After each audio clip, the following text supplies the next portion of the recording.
casa del Señor. Doy gracias a Dios por este hermoso privilegio y que sea Dios hablando a nuestra vida. Amén. Le voy a pedir que se vaya conmigo al libro de Génesis, en su capítulo 39, versículo 5 en adelante, para la honra y la gloria del Señor. Aleluya. Amén. Gloria a Dios. Libro de Génesis, su capítulo 39, versículo 5 en adelante. Gloria a Dios.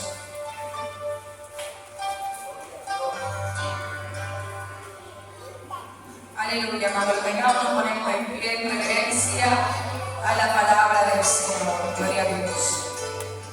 Aleluya. Vamos a leer la Biblia como está escrita bajo la dirección del Padre, del Hijo y del Espíritu Santo. Y a la letra dice: y aconteció que desde cuando le dio el encargo de su casa y de todo lo que tenía, Jehová bendijo la casa del egipcio a causa de José, y la bendición de Jehová estaba sobre todo lo que tenía, así en casa como en el campo, y dejó todo lo que tenía en mano de José, y comiendo no se preocupaba de cosa alguna, sino del pan que comía, y era José de hermoso semblante y bella presencia. Aconteció después de esto que la mujer de su amo puso sus ojos en José y dijo: duerme conmigo. Y él no quiso, y dijo a la mujer de su amo: aquí que mi Señor no se preocupa conmigo de lo que hay en casa, y ha puesto en mi mano todo lo que tiene. No hay otro mayor que yo en esta casa, y ninguna cosa me ha reservado sino a ti, por cuanto tú eres su mujer. ¿Cómo pues haría yo este grande mal y pecaría contra Dios? Hablando ella a José cada día y no escuchándola él, para acostarse al lado de ella, para estar con ella. Aconteció que entró él un día en casa para hacer su oficio, y no había nadie de los de casa allí, y ella lo asió por su ropa diciendo: duerme conmigo. Entonces él dejó su ropa en las manos de ella y huyó y salió. Puede tomar su asiento en esta hora. Aleluya. Gloria al Señor. Amada iglesia, el Señor nos regalaba un pensamiento para compartirlo con la amada iglesia de esta tarde. Y el pensamiento es una iglesia que anhele serle fiel. Amén. Una iglesia que anhela serle fiel. Bendito sea el nombre del Señor en esta hora. Amada iglesia, vemos la historia que hemos tomado, una historia bastante conocida por cada uno de nosotros. Todos sabemos, amada iglesia del Señor, que José era el hijo más querido, amada iglesia, pero cuando sus hermanos ven que su padre amaba más a José que a todos ellos, dice la Biblia que entró envidia en ellos, amada iglesia del Señor. Y usted y yo ya conocemos esa historia, pero dice un día que los hermanos de José se van para el campo y el padre le dice a José que vaya a verlo. Cuando este hombre iba de lejos, sus hermanos comenzaron a conspirar mal contra la vida de José. Bendito sea el nombre del Señor. Y dice que una vez estando con ellos, le quitaron su túnica y empezaron a medirse la mano del hermano. Bendito sea el nombre del Señor en esta hora. Pero ¿sabes qué? Que aquella túnica, aquel padre se la había hecho especialmente para José. Bendito sea el nombre del Señor. Pero dice la Biblia que este joven lo meten en una cisterna vacía, amada iglesia, y el plan de ellos era quitarle la vida, pero Rubén, su hermano, se opuso a aquel plan, amada iglesia del Señor. Entonces iban los hombres que se dirigían hacia Egipto. Bendito sea el nombre de Cristo. Y dice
Daniel. Dice la Biblia que Daniel, Misael, Ananías y Azarías fueron llevados cautivos a Babilonia, pero desde que ellos iban quizás de camino, dice la Biblia que estos jóvenes propusieron en su corazón no contaminarse. Oiga, qué lindo, amada iglesia del Señor, es que usted y yo podemos estar en este mundo, usted y yo podemos estar rodeados de tanta inmundicia, de tanto pecado, pero si Dios habita en nuestros corazones,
¿Sabes qué? José fue llevado hasta la cárcel, porque cuando Potifar se dio cuenta de aquello, la mujer le cambió todo y le dijo que él había buscado a ella para acostarse y que ella había escapado cuando no era así, amada iglesia del Señor. Entonces José fue llevado a la cárcel, pero aún estando en la cárcel, la misericordia de Dios seguía estando con él. Y dice la Biblia, amada iglesia, que una vez sacado de la cárcel, aquel Potifar decidió ponerlo como gobernador sobre Israel. Oiga, qué linda, amada iglesia del Señor, cuando usted decide rechazar el pecado, cuando usted y yo decidimos rechazar la oferta, quizá el diablo se va a levantar para querer ensuciar nuestro testimonio, pero cuando Dios está con nosotros, aunque hable lo que hable el diablo, siempre va a haber un respaldo divino del cielo, siempre va a haber un respaldo de los cielos para nosotros, amada iglesia de nunca. Alabamos el nombre del Señor. Este hombre es la enseñanza este hombre le enseñanza a este joven para hacerle fiel a Dios. Como le decía al principio, a donde quiera que usted y yo vayamos, ahí siempre tiene que estar ese temor hacia Dios, siempre tiene que haber una fidelidad hacia Dios. Por eso usted y yo, amada iglesia del Señor, pidámosle a Dios carácter, pidámosle a Dios dominio propio, pidámosle a Dios que no queremos enamorar de Él, porque ¿sabes qué? Cuando usted y yo estamos enamorados de Dios, no hay nada más que nos pueda apartar de la misericordia del Señor. ¿Sabes qué, amada iglesia? Yo hablaba con una hermana y me decía que el enamoramiento de Dios hacia Dios es como el enamoramiento que hay en una pareja de esposo. Cuando usted está enamorado de su esposo, pueden haber muchísimos más hombres también atractivos, pero como usted está enamorado de su esposo, usted busca serle fiel a su esposo. Así, amada iglesia, cuando estamos enamorados de Dios, aunque se presente el pecado favorito, hay que serle fiel a Dios. Aunque se presente la oferta favorita, está ese temor en nuestros corazones para serle fiel a Dios. Aleluya. Bendito sea el nombre del Señor. Pero usted y yo tenemos que buscar de Dios si queremos resistir, si queremos permanecer en pie. Tenemos que buscar la misericordia de Dios, amada iglesia. En Santiago 4:7 dice: someteos a Dios, resistir al diablo y el diablo huirá de vosotros. Pero oiga como dice al principio, someteos a Dios. Hay que someterse a Dios en ayuno y en oración si queremos resistir al diablo, si queremos resistir a la oferta. Tenemos que estar en el secreto con Dios. Y el pensamiento de esta tarde ha sido una iglesia que anhela serle fiel. Y hasta aquí yo llego con este corto mensaje. Que el Señor la bendiga a todos.